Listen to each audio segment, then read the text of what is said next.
जी हाँ, फिर से कहना चाहिए कि आज हमारे भोजपुरी स्टार अरविंद अकेला जी की जो वेडिंग सेरेमनी से चार चांद लेने चाहिए। कमाल जोरदार तालियां।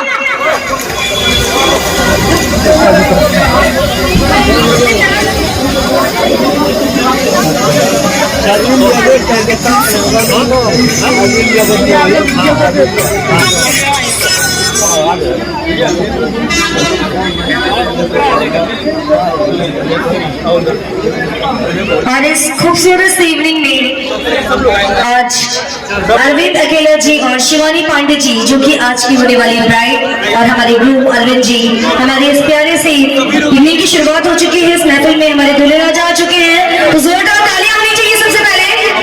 अरे ये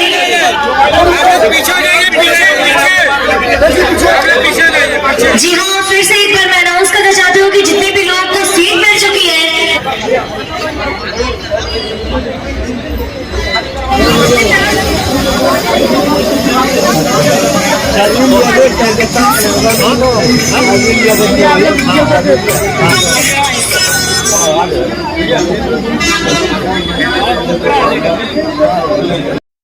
जानकारी अच्छी लगी हो तो चैनल को सब्सक्राइब, वीडियो को लाइक शेयर कमेंट जरूर कर दें।